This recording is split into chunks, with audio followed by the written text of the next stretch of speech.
Assalamualaikum warahmatullahi wabarakatuh. Pada kesempatan kali ini, Uni akan menjelaskan tentang pembahasan studi kasus modul 2 OR1, yaitu mengenai formulasi programa linear dan solusi grafis. Jadi sebelum melakukan pembahasan studi kasus, metode grafis itu adalah bagian dari programasi linear yang dapat dijadikan sebagai suatu alat atau tools guna membantu dalam mencari solusi masalah programasi linear.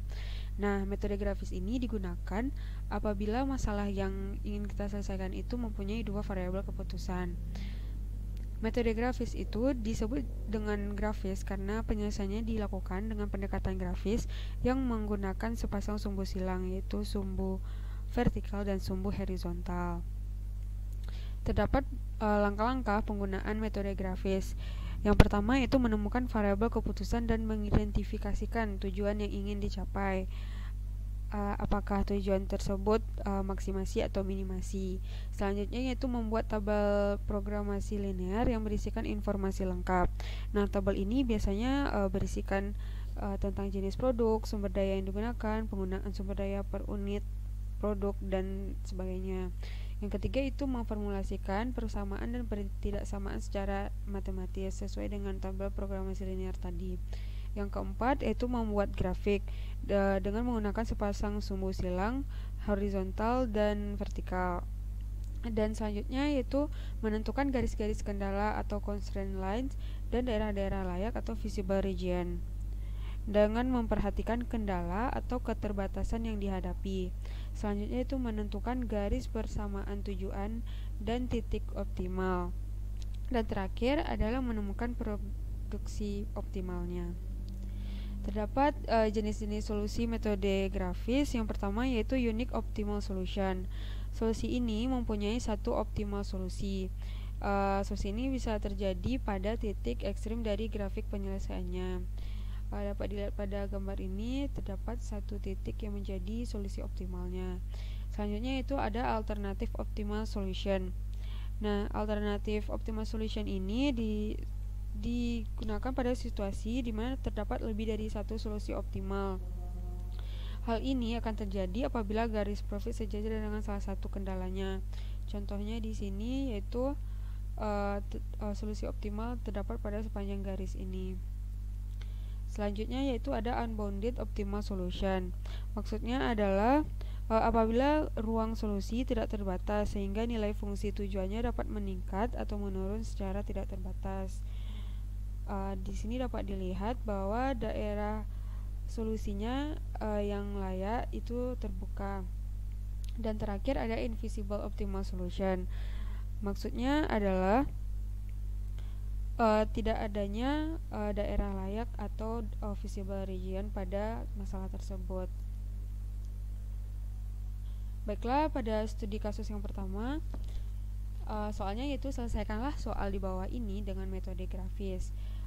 Z sama dengan 10x1 tambah 20x2 ST min x1 tambah 2x2 kecil sama 15, x1 tambah x2 kecil sama 12, 5x1 tambah 3x2 kecil sama 45, x1, x2 nya besar sama 0. Nah, tentukanlah nilai x1 dan x2 agar didapatkan nilai z maksimum. Dapat dilihat bahwa di sini terdapat fungsi tujuan, fungsi pembatas, yaitu terdapat 3 buah fungsi pembatas, dan terakhir ada fungsi non-negatif. Dari soal tadi, kita perlu menyelesaikannya dengan metode grafis. Nah, masing-masing pertidaksamaan dibuat garis pada sumbu X dan sumbu Y-nya. Dan di sini terdapat daerah layak yang dimana dibatasi oleh garis-garis pertidaksamaan. Di sini terdapat perpotongan antara garis persamaan x1 tambah x2 kecil sama 12 dan min x1 tambah 2x2 kecil sama 15. Nah, titik potong ini didapatkan dengan cara mengeliminasi dua persamaan pertidaksamaan itu. Didapatkan titik potong 3,9 dan juga di sini terdapat titik potong yaitu 4,5, 7,5. Dua titik potong ini dimasukkan ke fungsi tujuan tadi, sehingga Z dimasukkan titik 3,9 didapatkan hasil 210, dan Z dimasukkan titik potong yang ini didapatkan hasil 195.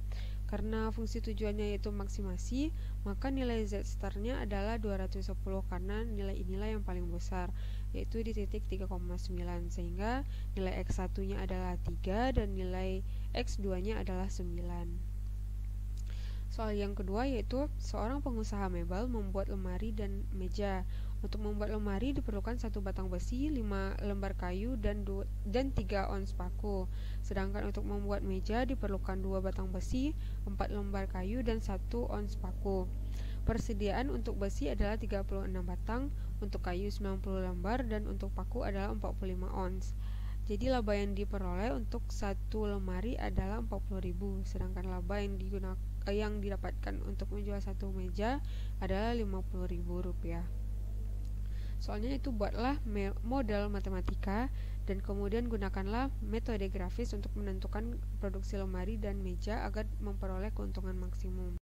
Dari soal tersebut diketahui variabel keputusannya yaitu ada 2, X1 dan X2.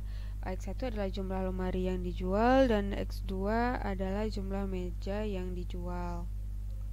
Untuk mempermudahnya, dalam penyelesaian kita perlu memasukkannya ke dalam tabel. Sini isi tabel ini merupakan informasi dari soal sebelumnya.